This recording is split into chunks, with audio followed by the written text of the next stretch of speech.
Latest updates ఎప్పటికప్పుడు పొందడానికి big TV WhatsApp channel follow అవ్వండి. లింక్ డిస్క్రిప్షన్ లో ఉంది. అదే అంటున్నా, అంటే చాలామంది ఆయన రాముడిగా, కృష్ణుడిగా, ఒక మహానటుడిగా చాలామంది తెలుసు. ఆయన జీవిత చరిత్ర అంతా తెలిసిందని చాలామంది అనుకుంటూ ఉంటారు. కానీ ఆయన చివరి దశలో అంటే భారీగా మీరే దగ్గర ఉన్నారు. ఒక్కసారి గుర్తు చేసుకుంటే ఏమనిపిస్తుందమ్మా? అత్యంత విషాదం బాబు. అది నిజం చెప్పాలంటే అది ఎప్పుడు తలుచుకున్న నా గుండె పగిలిపోతూనే ఉంటుంది. నేను ఎటువంటి పరిస్థితుల్లో ఆయన జీవితంలో ఒక అడుగు పెట్టాను. మీ అందరు మీరు చిన్నపిల్లలు, కానీ మీ పెద్దవాళ్ళందరికీ తెలుసు. ఆయన పెరాలసిస్ స్ట్రోక్ వచ్చి లేవలేని పరిస్థితుల్లో నన్ను పెళ్లి చేసుకున్నారు. మరీ 10 లక్షల మంది జనం ముందు అనౌన్స్ చేసి మళ్ళీ నన్ను పెళ్లి చేసుకున్నారు ఆయన. అట్లా చేసుకున్న తర్వాత ఒక 6 నెలలు నేను మర్చిపోయి సేవ చేశాను ఆయనకి.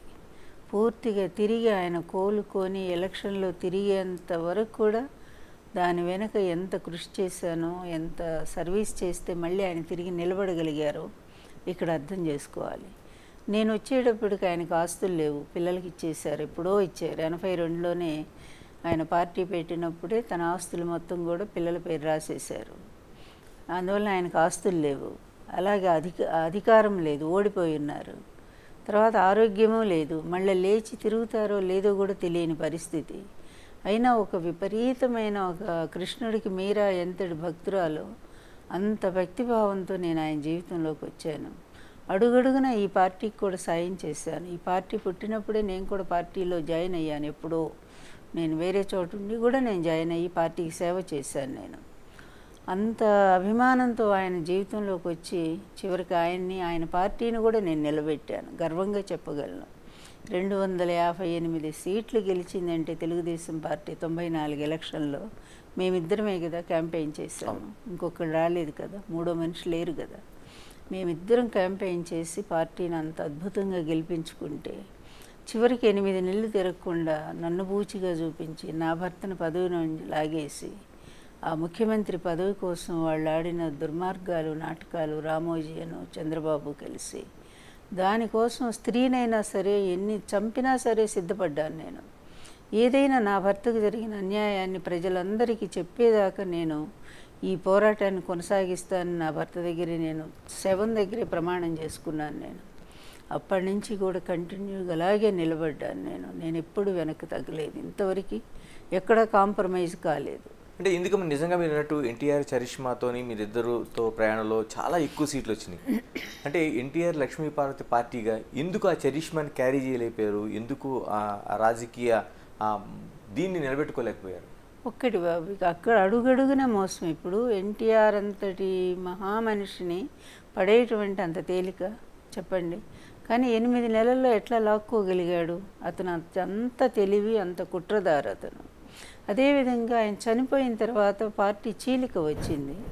సైకిల్ గుర్తు మాకు రావాలి, కానీ రానివ్వకుండా అతను లంచం ఇచ్చి ఆ సైకిల్ గుర్తును తెచ్చుకున్నాడు. అలాగే కోర్టును ఎలా మేనేజ్ చేశాడో అది చాలా పెద్ద స్టోరీ ఉంది చెప్పడానికి.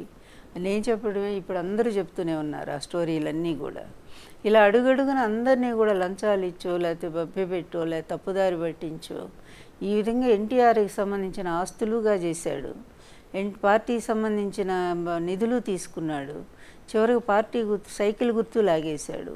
అప్పటికప్పుడు కొత్తగా వచ్చిన గుర్తు మాది సింహం గుర్తు. ఇటువైపు నాకెవరిని ఉన్నారా? ఎమ్మెల్యేలు అందరూ అటే వైపు వెళ్ళిపోయారు కదా. చంద్రబాబు ఎన్టీఆర్ ఉన్నప్పుడే లాగేసుకున్నాడు కదా అతను మొత్తాన్ని. బుచ్చి చౌదరి లాంటి సీనియర్ లీడర్లు మీ వైపే ఉన్నారు కదా ఆ రోజు. ఎవరు? గోరెంట్ల బుచ్చి చౌదరి లాంటి వాళ్ళు. గోరెంట్ల బుచ్చి చౌదరి, మన ముద్దు కృష్ణనాయుడు, మొత్తము 22 మంది ఎమ్మెల్యేలు ఉన్నారు. అప్పటికి 21 మంది ఎమ్మెల్యేలు ఉన్నారు. ఉన్నా కూడా చాలామంది హార్ట్ఫుల్గా పనిచేయలేదు. అంటే వాళ్ళు తటస్థంగా ఉండిపోయారు. 3-4 అప్పయ్య దొర ఇలాంటి వాళ్ళు.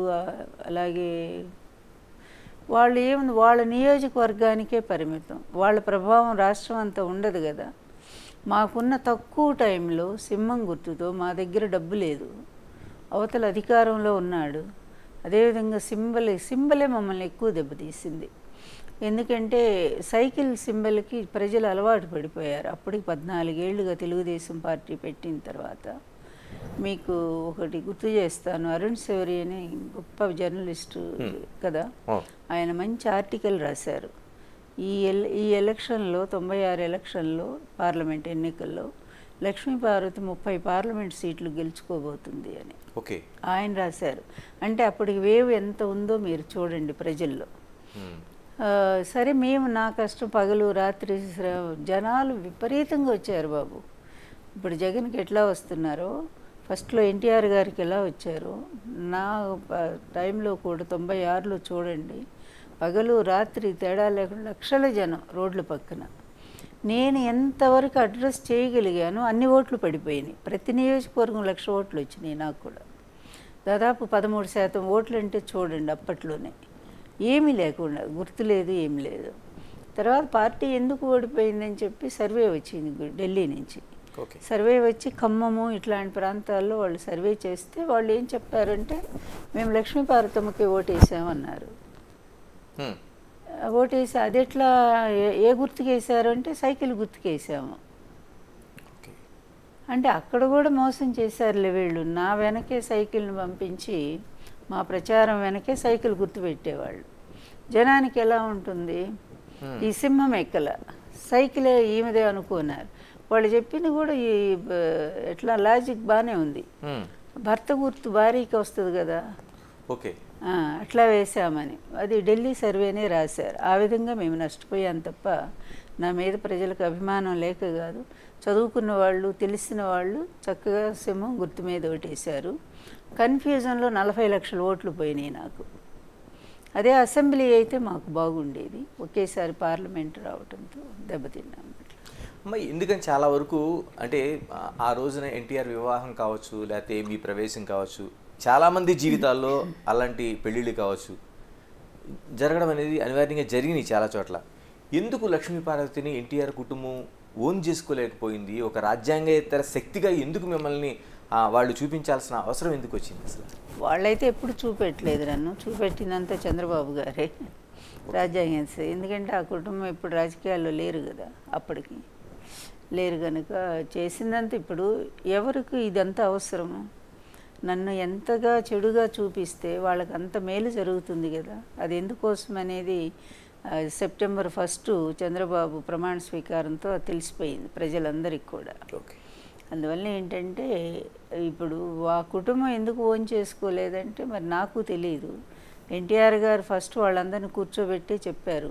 2 సార్లు మీటింగ్ పెట్టి నేను ఆమెను పెళ్లి చేసుకుంటున్నాను అన్నారు. తర్వాత మా పవర్ వచ్చిన తర్వాత కుటుంబం దాదాపు ఒకళ్ళిద్దరు తప్ప అందరూ కలిసిపోయాం. అందరూ వచ్చారు. మొదటి నుంచి బాలకృష్ణ మాతో బాగున్నాడు, లాస్ట్ అబ్బాయి జయశంకర్ మాతోనే ఉన్నాడు. ఇంకా పవర్ వచ్చిన తర్వాత పెద్ద కొడుకు మాతోనే ఉన్నాడు. తర్వాత 2, 3 అందరూ మాతోనే ఉన్నారు.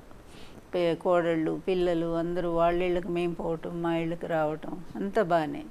ఎప్పుడైతే ఇతను ఈ కుట్ర ప్రారంభించాడో కుటుంబాన్ని దూరం చేశాడు. ముఖ్యంగా అతని భార్య ఉంది కదా భువనేశ్వరి, అలాగే పురంధరేశ్వరి, వీళ్ళకి జలస్సు. నాకు అంత పేరు వచ్చింది. ఎన్టీఆర్ మా పవర్ వచ్చాక అక్కడ పడ్డ లక్ష్మీపార్వతి అనే పేరే వినిపిస్తూ ఉంది. ఆమె వల్లే ఇంత పవర్ వచ్చింది, అదృష్ట దేవత అంటూ పార్టీ కూడా పొగట్టడం మొదలుపెట్టారు.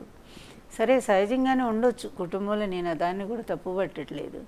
కానీ ఒక ఈర్ష్య ద్వేషాలు పతాక స్థాయికి చేరినప్పుడు పర్యవసానం ఎలా ఉంటుందంటే ఒక దేవుడు లాంటి తండ్రిని కోల్పోయారనే జ్ఞానం వాళ్ళకి ఇప్పటికి కూడా కలక్కపోవటం అనేది దురదృష్టం.